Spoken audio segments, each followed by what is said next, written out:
I still remember the sound of my dad's voice echoing down the hallway that night. Not the words at first, just the sound. Sharp, controlled, like he was trying really hard not to yell. The kind of voice that meant something bad was coming. I was 17, sitting at the kitchen table, and I already knew what it was about before he even said it. My mom was sitting across from me, with her hands clasped together, so tight her knuckles looked white. She wouldn't look at me. The silence was heavier than the air in that house ever felt. My dad finally said, "So it's true then?" I didn't ask what he meant. I just nodded. He stood up so fast the chair legs scraped against the floor. He didn't yell. I think that was worse. He just said, "You're not the person we raised." I remember that phrase like it was tattooed on my skin. Not the person we raised. It had only been a week since I came out to my best friend, Jamie. I wasn't ready to tell anyone else, but somehow word spread. Small town gossip travels faster than light. My dad worked at the same insurance company as half the church congregation, and apparently someone's kid overheard something and told their parents, who told someone else, who told my mom. So there I was, trying to explain to the two people who'd known me my entire life that nothing had changed, that I was still me. That being gay wasn't some switch I flipped. My mom said, "Eli, honey, maybe you're just confused. You're under a lot of pressure about college, and..." "I'm not confused," I said, and my voice cracked. That was all it took for my dad to start packing my things. It wasn't an explosion. It was like watching a slow, quiet storm roll in. He didn't throw anything, didn't scream. He just opened my closet and started yanking clothes off hangers, tossing them into my duffel bag. Every so often, he'd mutter something about disappointment, about failure, about how I'd never survive out there without them.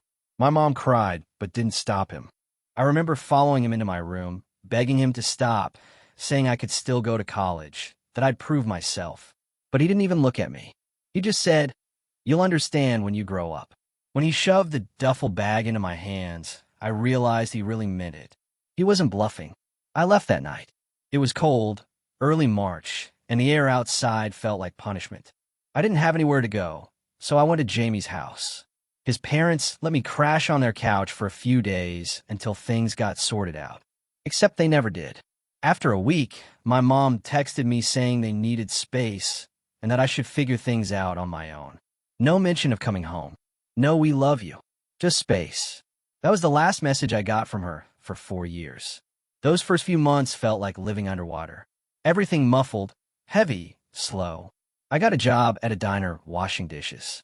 I wasn't old enough to serve yet, but the manager, a woman named Deb, took pity on me when she overheard me asking if they had any temporary work. She didn't ask too many questions. I think she saw through the half-lies I told about my situation. Jamie's parents were kind, but I could tell it was wearing on them having me there long-term. So by summer, I started renting a room in a rundown house on the other side of town with 2 other guys, both older, both working at the auto shop. They didn't care who I was as long as I paid rent on time. I took my GED that fall, passed on the second try. I was proud for about a day until I realized I had no clue what came next. College wasn't an option. No parental support, no money. So I just kept working. I'd bus tables, wash dishes, and on weekends, help out at this small LGBTQ plus center downtown. It was the first place where I didn't feel like I had to explain myself. People there just got it. They didn't ask for my story unless I wanted to tell it. Over time, I started to build something that resembled a life. No matter how many shifts I pulled or how many new faces I met, there was this voice in my head that wouldn't shut up, my dad's voice, saying I'd never make it, that I wasn't strong enough, that I'd come crawling back. I used to fantasize about proving him wrong, about becoming someone important, successful, rich, the kind of person they'd have to admit they were wrong about. But that kind of revenge is exhausting to live for. Most nights, I just came home too tired to think. I made friends, real ones, people who didn't care what I wore, who I loved, or what my parents thought. One of them, Sam, would eventually become my boyfriend. Sam was everything I wasn't at that age: calm, stable, quietly confident. We met at the diner, where he worked as a cook. He didn't talk much at first, but he always stayed late to make sure I got a meal before heading home. We started talking more and more until one night, after closing, he kissed me behind the restaurant. It felt like the first good thing that had happened in years. I never went back home after that night. The house I grew up in was only 20 minutes away, but it felt like another planet. Sometimes I'd drive past it on my way somewhere else, just to see if the porch light was still on. It always was. Part of me wondered if my mom ever thought about me. I tried not to, but every holiday, every birthday, I'd check my phone out of habit. Nothing. I told myself I didn't care. That was mostly a lie. By the time I turned 21, I'd finally started to feel steady. I was renting a small apartment with Sam, working full-time at the diner, and doing part-time coursework at a community college. It wasn't glamorous, but it was mine. Then, one Tuesday afternoon, I got a message request on Facebook. From Mom. At first, I thought it was spam, maybe someone using her account. The profile picture hadn't changed since before I left. The message was short. Eli, please call me. It's important. Dad's been in an accident. I stared at it for a long time, like if I didn't move, it would disappear. When I finally clicked her profile, I saw she tried to send me a friend request months ago. I never noticed. I didn't know what to feel. There was anger, sure, but mostly confusion. After 4 years of silence, now, she needed me? Another message came in a minute later. The hospital needs your consent for something. Please call. Consent? That didn't make sense. Then it hit me. I was still listed as their only next of kin. My first instinct was to ignore it. That sounds cruel, but my hand was shaking so badly I could barely type. My mom hadn't texted me in years. The last thing she'd ever said to me was, "We need space." Now, suddenly, I was important enough for her to reach out. Sam came into the kitchen while I was still staring at my phone. He took one look at me and froze. "What's wrong?" he asked. I handed him my phone. He read the message and frowned. "You gonna call?" "I don't know," I said. He sat across from me, quiet for a moment. "You don't owe them anything, you know that, right?" "I know, but I also knew I was going to call." That's the thing about family. Even when they break you, some part of you still flinches at the thought of them hurting. I don't remember dialing her number, but I remember the sound of her voice. Ellie. It was like hearing a ghost. She sounded older, smaller. "Yeah," I said. "It's me." She inhaled sharply, like she'd been holding her breath for years. "Thank God.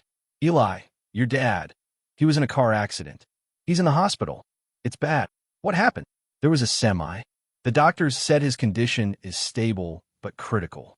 They need consent for surgery, something with his insurance. And since you're listed as next of kin," I interrupted. "What about you?" "They won't take my consent without yours. You're legally listed as his proxy since he never updated the forms." I laughed. I couldn't help it. "He kicked me out, Mom, but he kept me as his emergency contact." She didn't say anything. I want to hang up. Every part of me wanted to. But then she whispered, "Please, Eli." That broke me. I told her I'd think about it, and hung up. That night, I sat on the couch with Sam while the TV played some sitcom neither of us were watching. He didn't say anything for a while, just let me sit in silence until I finally said, "What if I go and it just ruins everything? What if they treat me like a stranger?"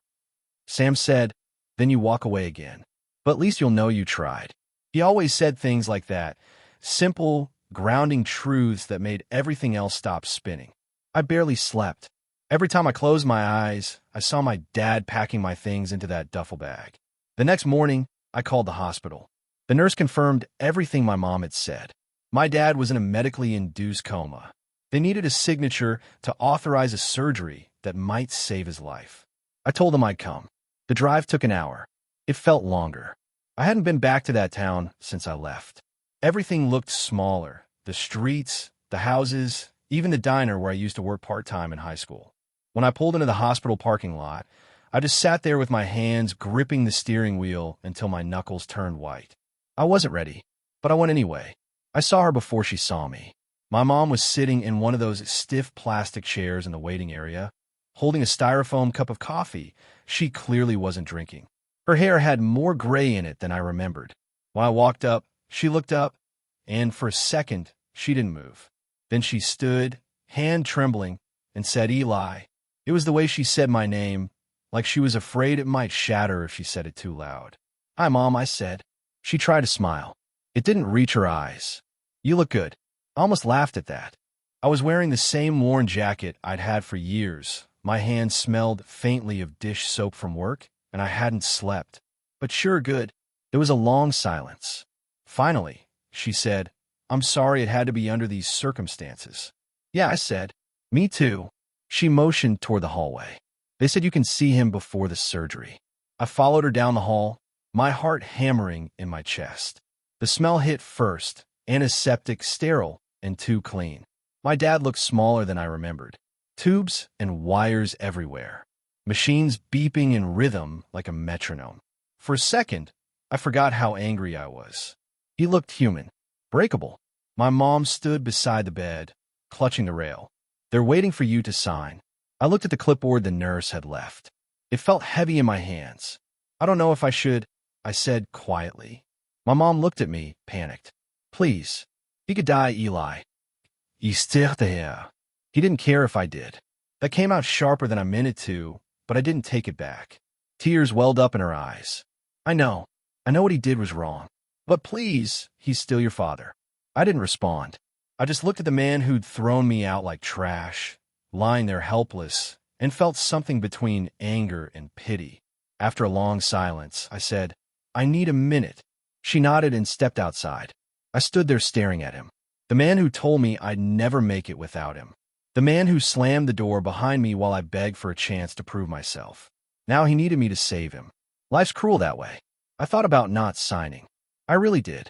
About walking out and never looking back. But when I thought about the version of me who left that night, the scared 17-year-old with nothing but a duffel bag, I realized he wouldn't have wanted me to become someone fueled by hate. I signed.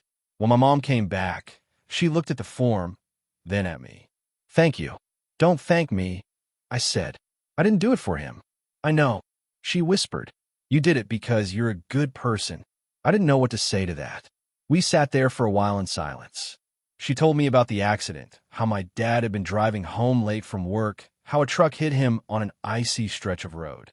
She said she thought about calling me 100 times before, but she didn't know how. I didn't forgive her. Not yet. But I didn't walk away either. After the surgery, while my dad was in recovery, my mom asked if I'd grab coffee with her in the cafeteria. It was awkward, like two people trying to remember how to speak the same language after years apart.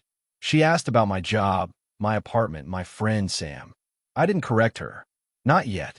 She told me she'd kept my room the same for years. The posters, the old trophies, everything.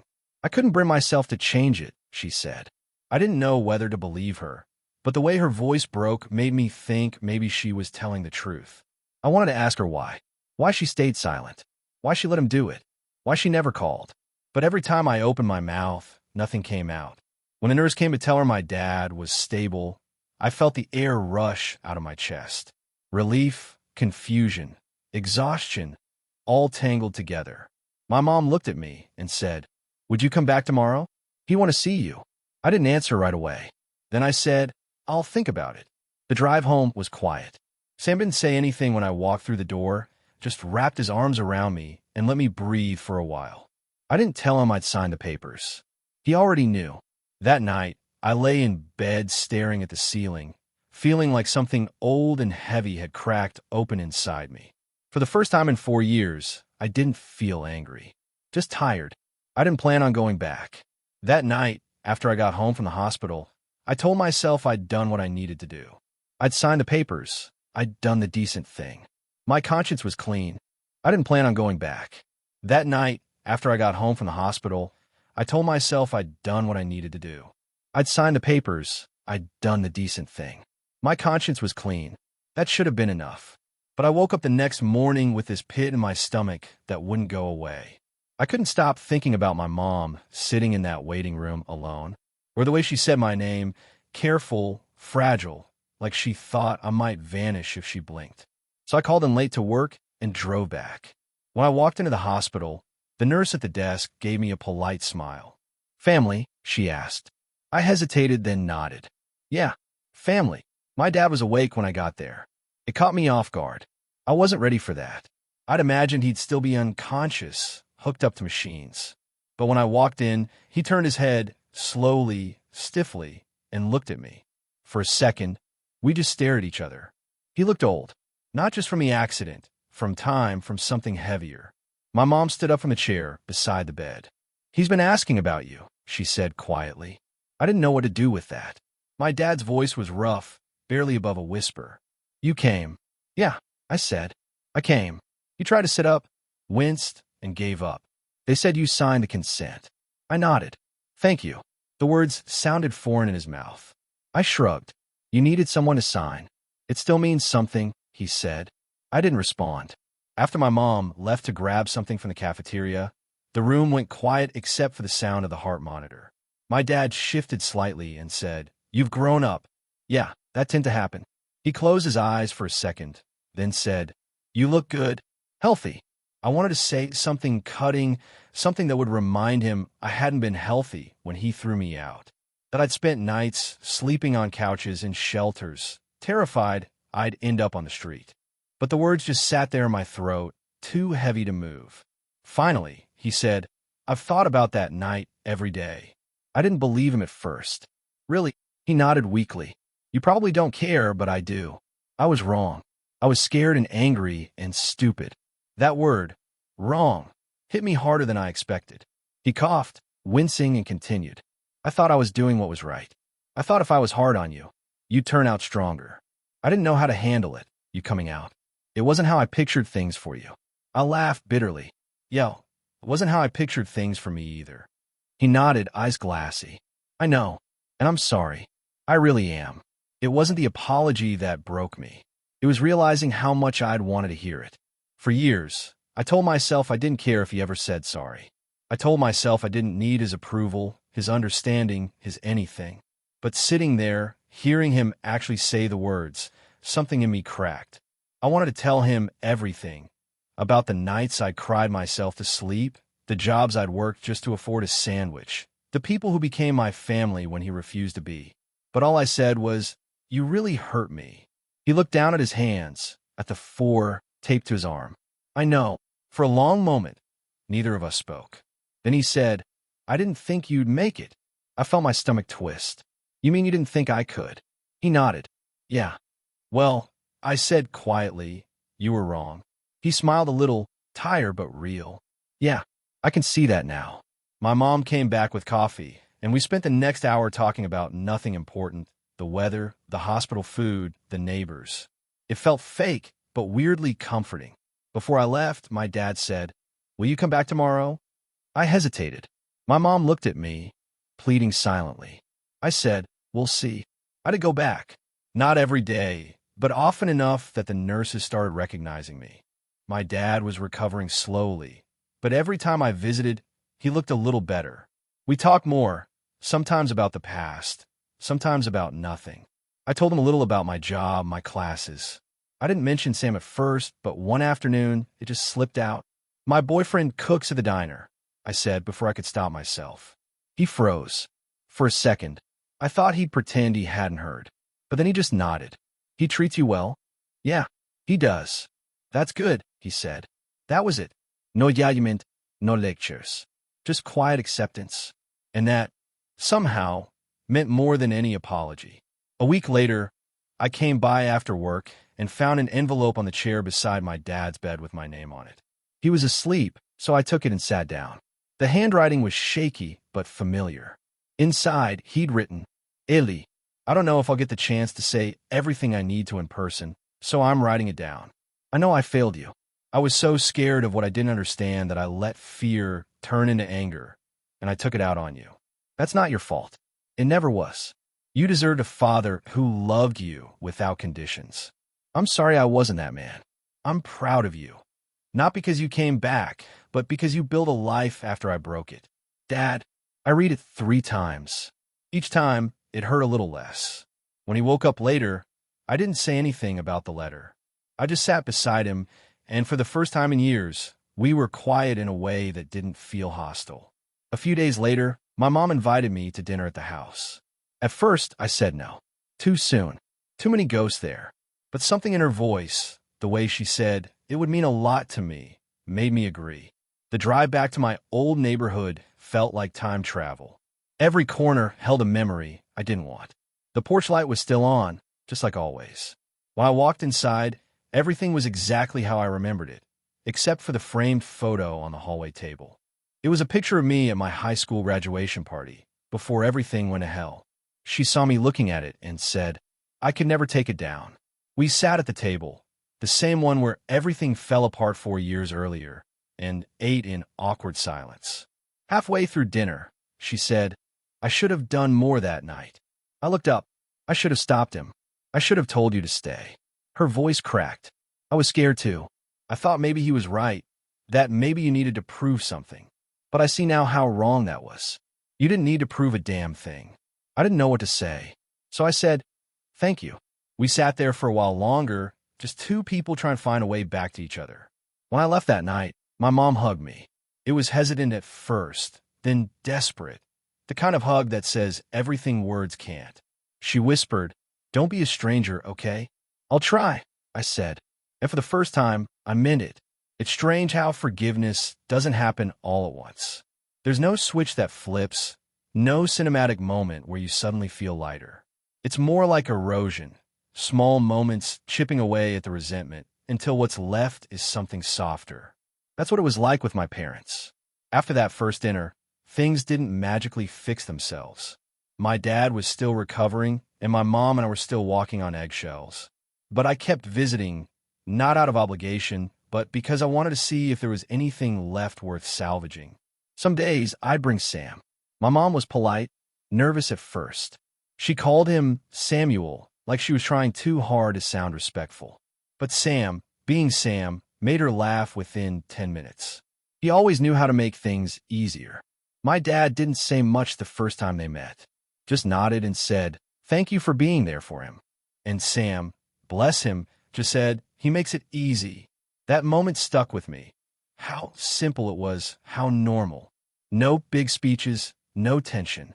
Just two men acknowledging that they both cared about the same person. Over the next few months, I started seeing my parents more regularly. Coffee on Sundays. Occasional dinners. They asked about my classes, my work, my life. Not out of judgment, but curiosity. Sometimes it was awkward. Sometimes it was even nice. There were moments that still stung, though. Like when my dad would say something unintentionally ignorant, or when my mom would pause before introducing Sam as my boyfriend.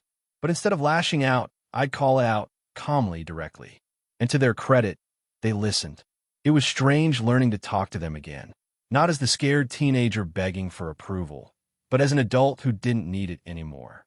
One night, I sat down and started writing a letter to them, partly for myself, partly because there were still things I couldn't say out loud. Mom and Dad, you hurt me more than I can ever explain. You took away my sense of home and made me believe I wasn't enough. But I survived anyway. I built a life without you in it. And for a long time, I thought that was victory, that the best revenge was living well.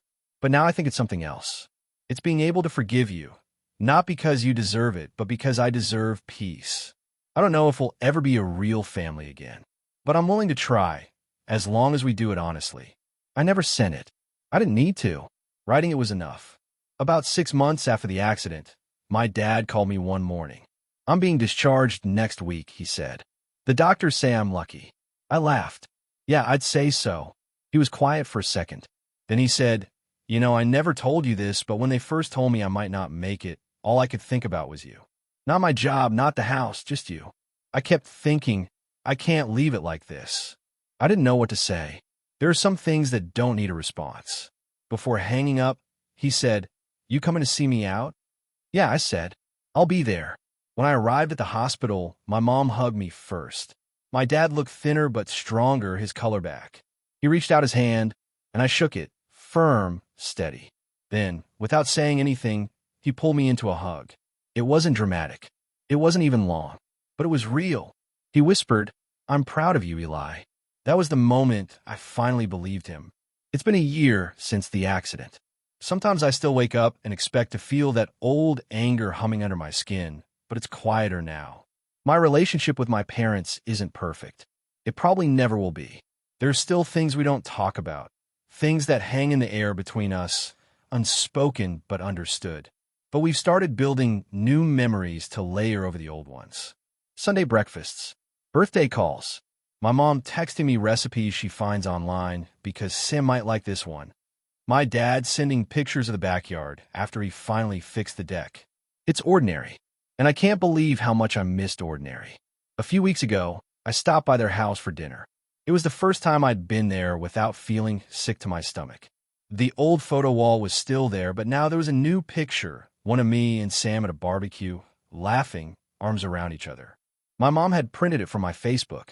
When I saw it, I had to turn away for a second. She noticed. "It looks nice there, doesn't it?" she said softly. "Yeah," I said. "It does." People think forgiveness is some grand act, a speech, a moment of grace, a hand offered to the person who hurt you. But that's not what it felt like for me. For me, forgiveness was showing up for coffee even when I wasn't sure I wanted to. It was answering texts I could have ignored.